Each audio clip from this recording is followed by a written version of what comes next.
aquí al País Valencià amb altres companys i potser algun d'aquests discursos que compartim avui potser algú ja li serà proper, per tant disculpo si hi ha alguna cosa que ja us serveix. Jo explico una miqueta, jo soc professora de primària, vaig fer també pedagogia, però sempre he estat a l'aula, amb les companyes que m'acompanyen aquí, que venen del mateix poble que estem, tant a primària com a secundària, sempre que ens agrada estar a les barricades, treballant, perquè és allò on ens sentim més còmodes i el que fem senzillament és conèixer els discursos dels marcs teòrics que nosaltres ens els fem nostres, que hi creiem, i intentar veure com els interpretem per portar-ho a l'aula. El que us exposo aquí és una miqueta la meva pràctica interpretant tot aquest discurs.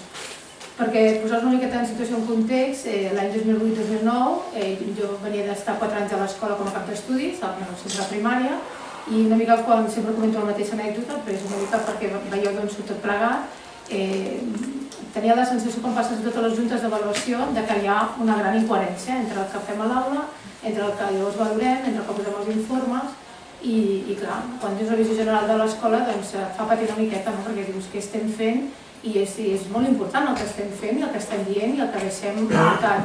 Fruit d'aquesta necessitat doncs vaig demanar fer un any d'una llicència d'estudis i vaig demanar-li a l'Agnès Sant Martí, que per mi és el referent i la persona que m'està guiant en tot aquest aprenentatge, que volia treballar sobre el tema d'avaluació i competències, evidentment, perquè nosaltres com a equip directiu ens va començar a tocar a formar-nos una miqueta amb aquest tema i entrar en el debat.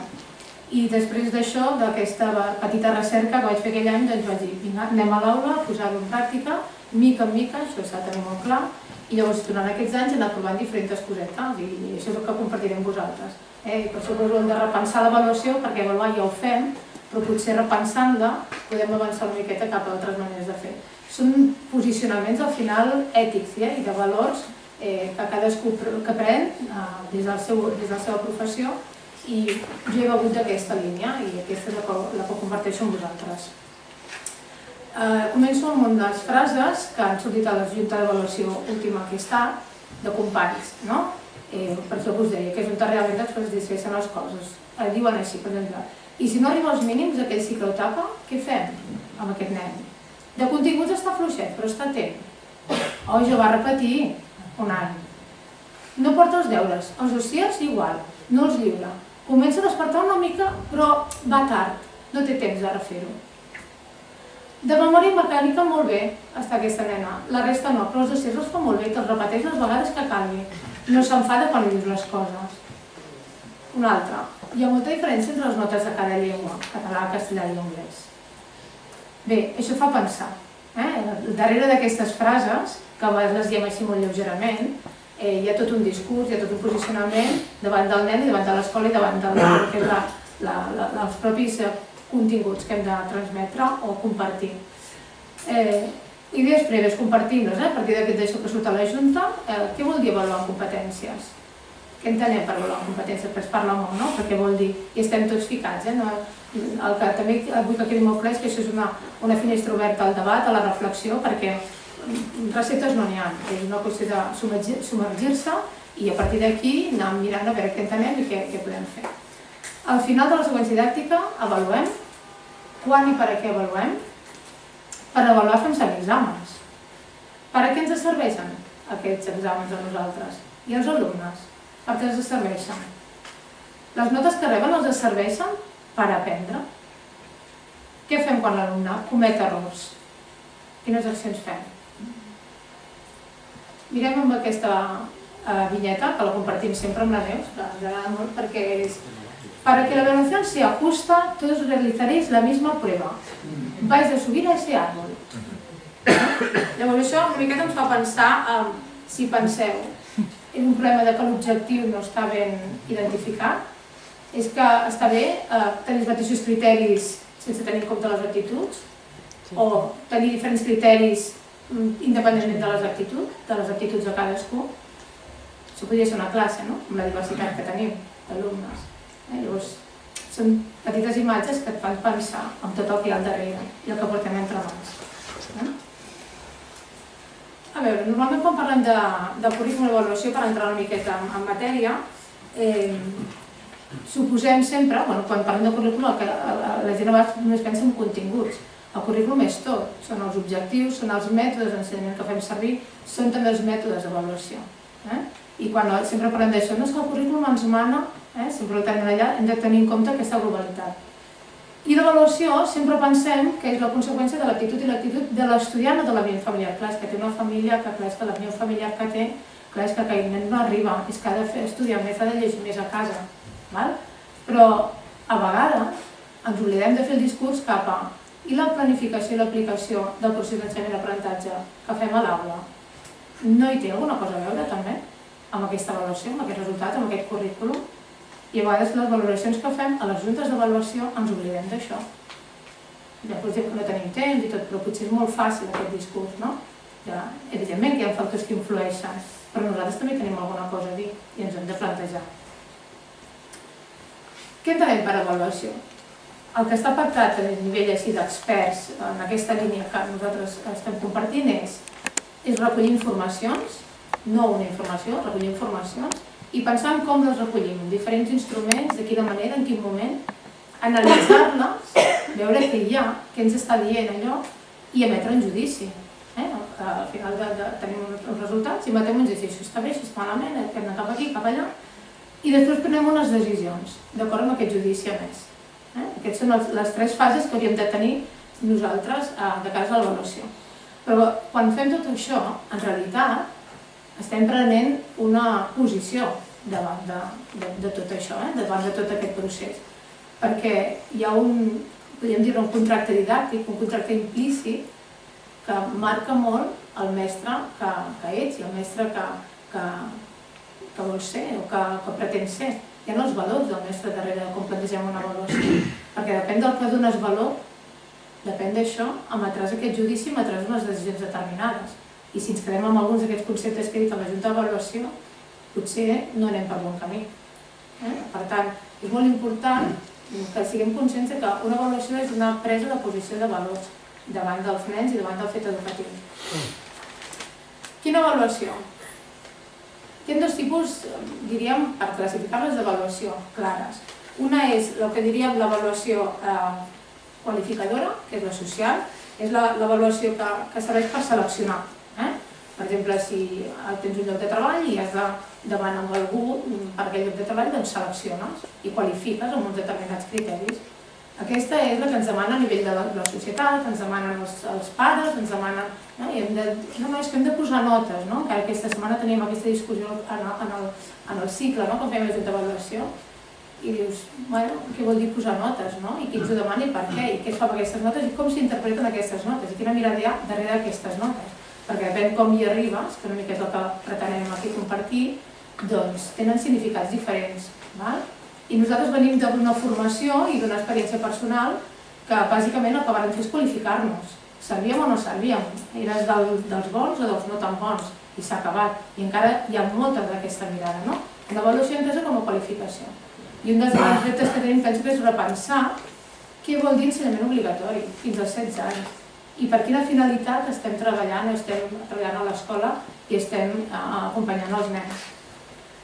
En aquesta avaluació qualificadora, que hi ha gent que té molta necessitat de fer proves i tenir molts números per qualificar, la pregunta és, com més avaluació qualificadora, com més estem en aquesta línia, aprenen més els nens? Realment hi ha més aprenentatge? Què entenem per aprenentatge?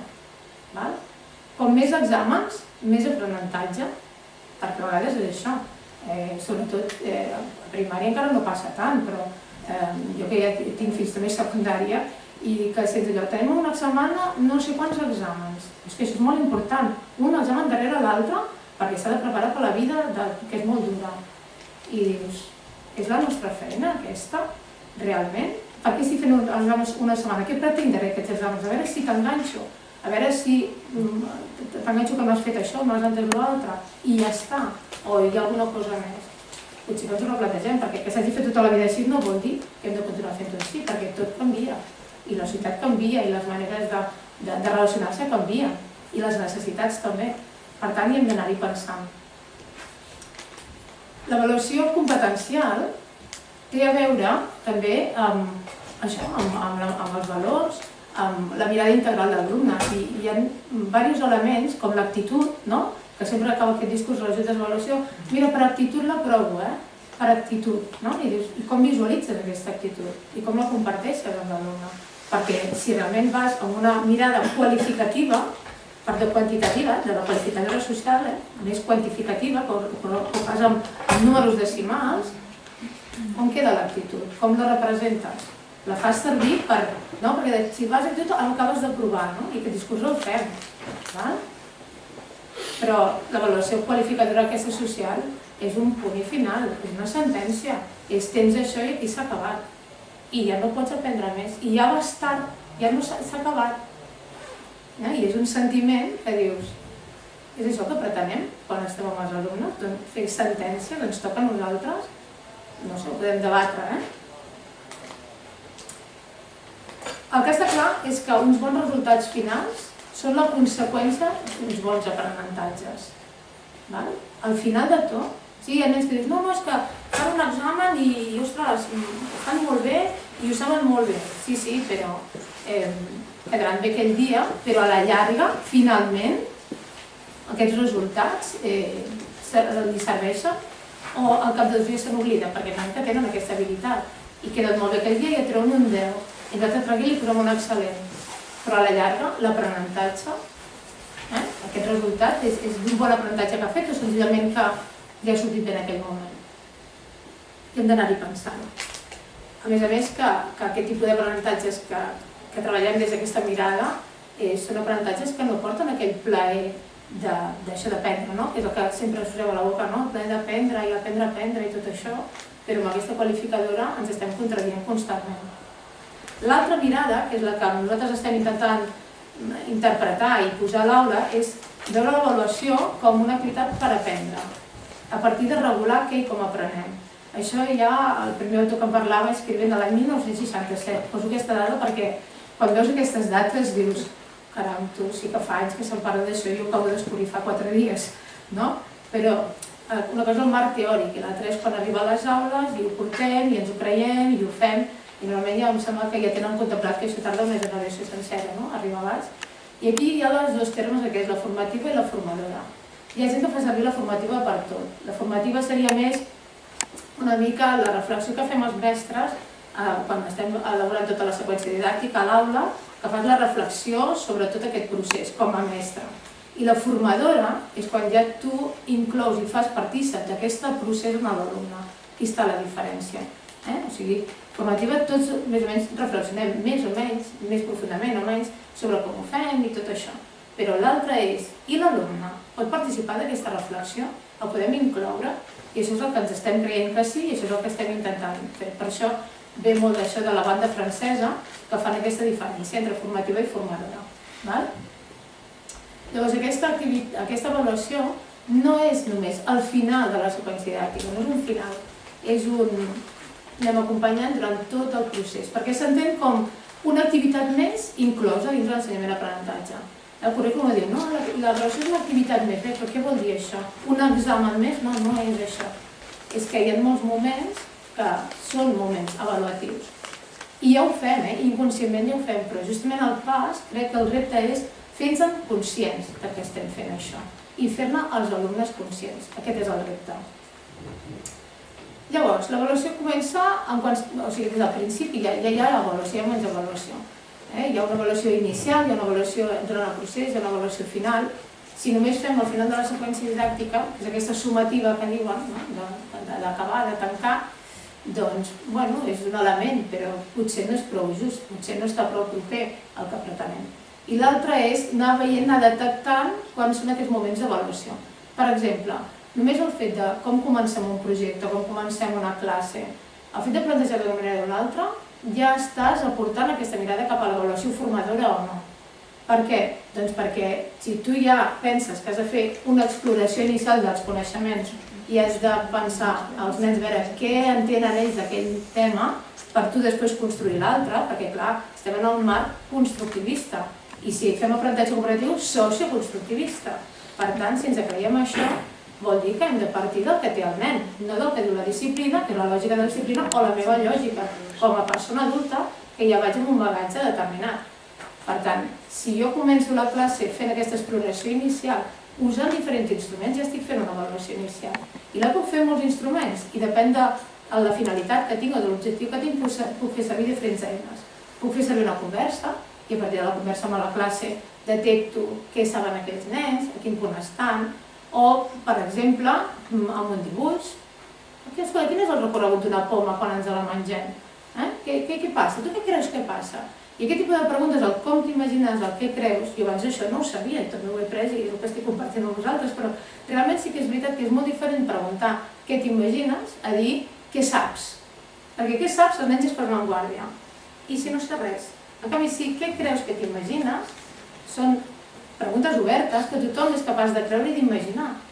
I per tant li estàs dient, no passa res, però tu com t'ho imagines? Vinga, no m'ho comparteixo. Llavors, quan tu crees climes d'aquests d'aula, en què saben que aquest és el codi que tens a l'aula, als nens no els hi faré projectar-ho en una pantalla i explicar els que ells pensen, perquè saben que ningú els dirà molt malament, sinó, i tu creus així? Ah, sí?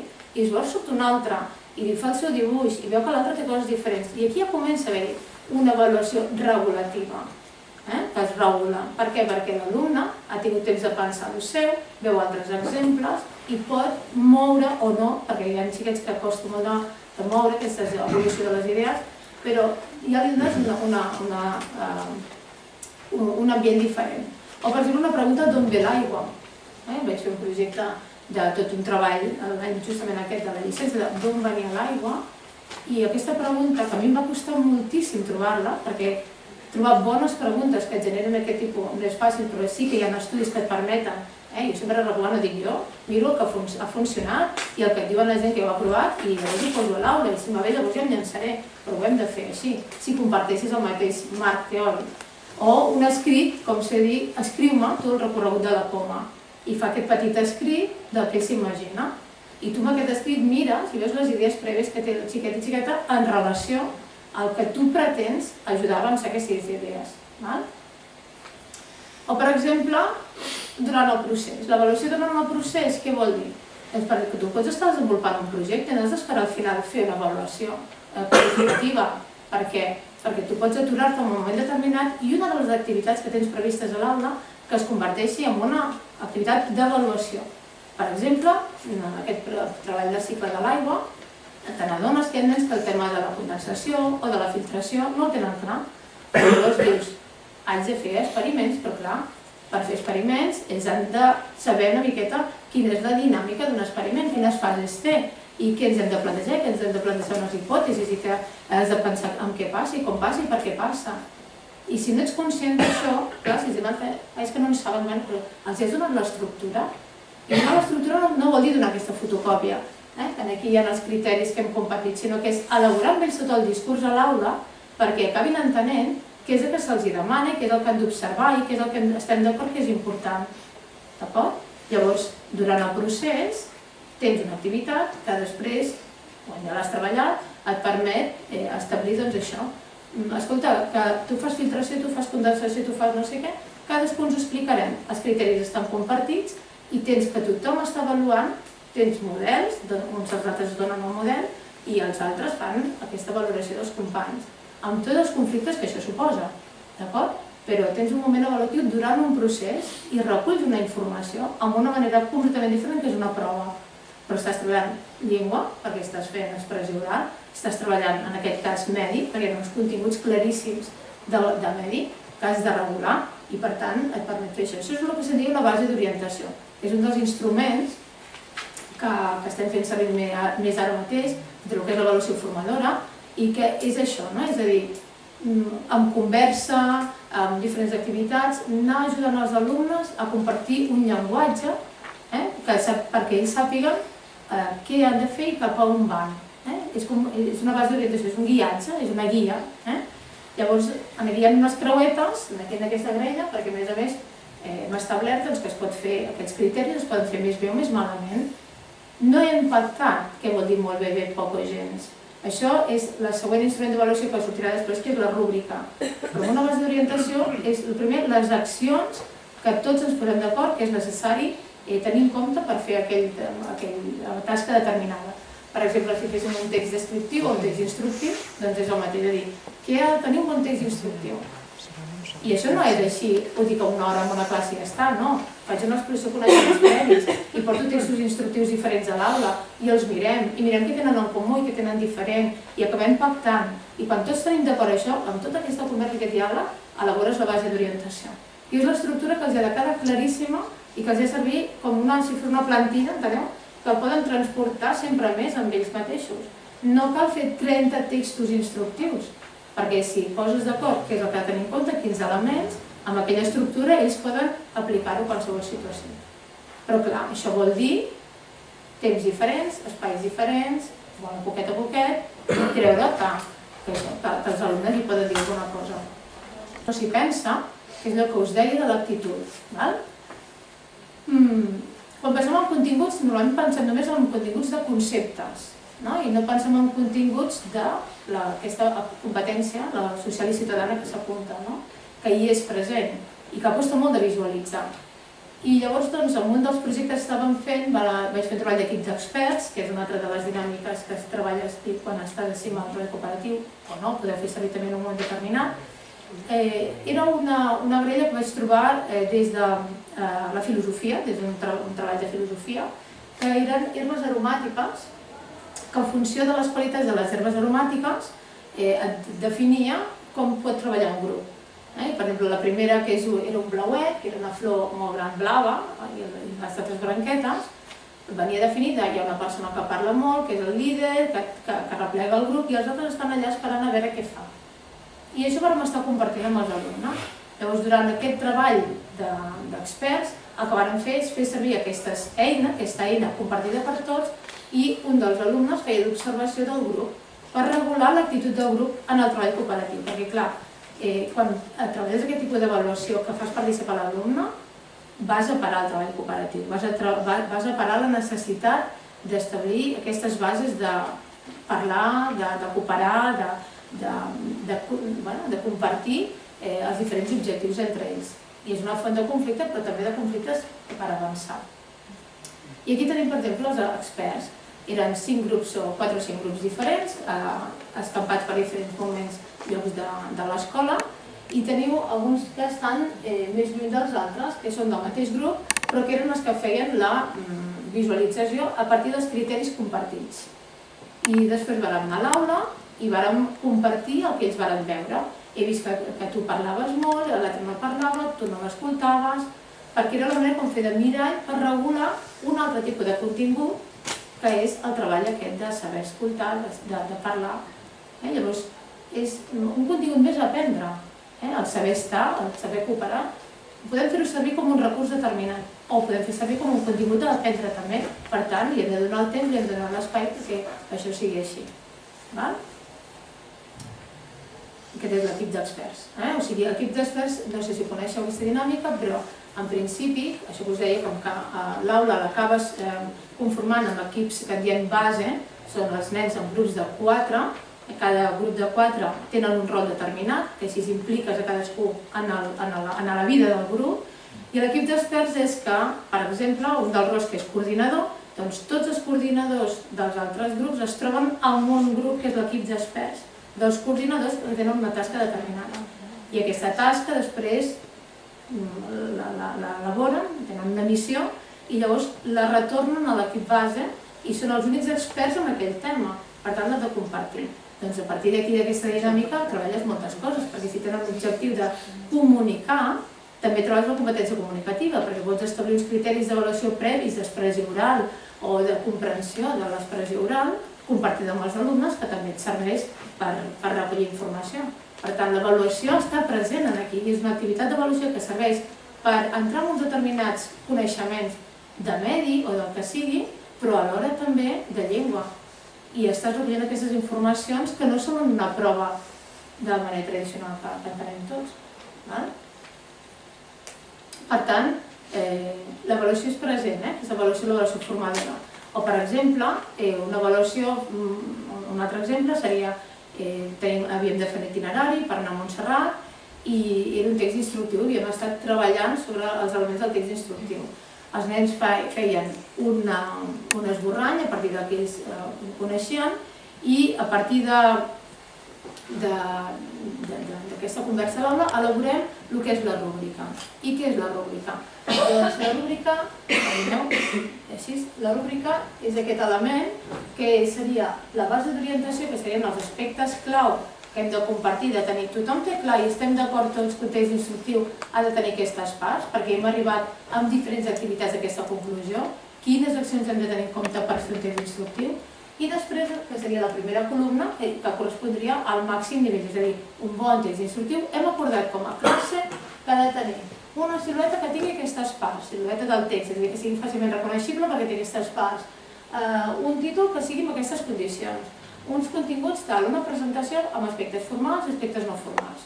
Quan tenim pactat ja això, que ja podríem començar a elaborar, què passa? Si això portes només com a base d'orientació, aquesta primera columna, aquesta primera acord, el portes als grups perquè ells mateixos, a partir d'aquests criteris consensuats, puguin compartir l'avaluació dels textos que ells fan entre ells, clar, hi ha diferents criteris. I hi ha nens que diran, jo deu estar molt bé, i l'altre, sí, li he fet molt bé perquè, clar, com que ets el seu amic, no? I l'altre, i llavors, clar, hi ha tota aquesta part emocional que també hi és present aquí. I llavors la pregunta és, i tu te'n fies del que diuen els nens? Dius, home, en principi, quan estableixes dinàmiques d'aquestes, procures també que hi hagi dinàmiques d'aquestes que són de triangulació, que normalment, si hi ha 3 persones que et diuen més o menys el mateix, gairebé segur, no sé que siguin molt amics els 3, el que es compta, del que es cosa, però estaran a treballar. Però més que res, més que sigui molt just o no molt justa la qualificació que puguin posar-se, la valoració, és tot el que comporta aquesta dinàmica al darrere, perquè tornen a parlar dels criteris, tornen a discutir, troben matisos, etc. Què és la rúbrica? La rúbrica és, per evitar aquests conflictes, estableix només el grau d'acceptabilitat de cada una d'aquestes accions. I llavors decideixes amb l'aula què és cada un d'aquests apartats. Quan considerem que està molt bé? I un B, quan li posaríeu un B en el cas de la silueta? Quina part es podria deixar un text instructiu que us arribi que diries, posa un B que això no és gaire important? Us fixeu tot el diàleg que hi ha a l'aula amb això? I tot això permet anar construint el concepte. Perquè us expliqui millor, llavors què passa? Al final d'això, quan tenim la rúbrica aquesta, què permet això?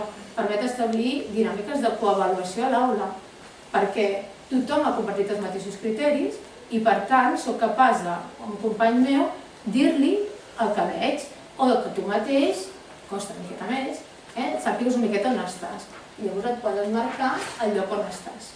Si tens un esborrany i tens clara la rúbrica, llavors pots fer un text millor perquè saps el que has de tenir en compte i què és el que has de millorar. Perquè si t'han valorat, en aquest cas t'han valorat que la silueta t'has deixat algun element, potser pots fer un avenç cap a aquest criteri del molt bé. Enteneu una miqueta com va? Llavors, és molt important això. Perquè ho veieu una miqueta millor, aquí en aquest cas, per exemple, en aquest criteri de la presentació, en un primer moment, la qualificació està en el poc. Pensem que de tot això que diu allà, que havíem pactat, el teu text és un poc. Amb una qualificadora tancaríem aquí, vinga, poc, suficient, fora, ja està. Amb l'avaluació formadora ja és un procés obert. Per tant, quan estàs aquí, el que tu vols és que el nen digui, a ningú se li diu, tu no hi pots arribar, això està obert. I dius, et falta arribar fins allà, em falta arribar fins allà. Llavors, pren consciència d'això i intenta. I a la segona volta, amb una altra demanda, pots arribar allà, o no? I llavors buscar les raons. Per tant, l'avaluació formadora el que ens permet o que ens fa repensar l'avaluació busca les causes que hi ha al darrere del per què això no ha passat i participa amb els nens d'això. Perquè ho veieu una miqueta millor, tinc aquí un vídeo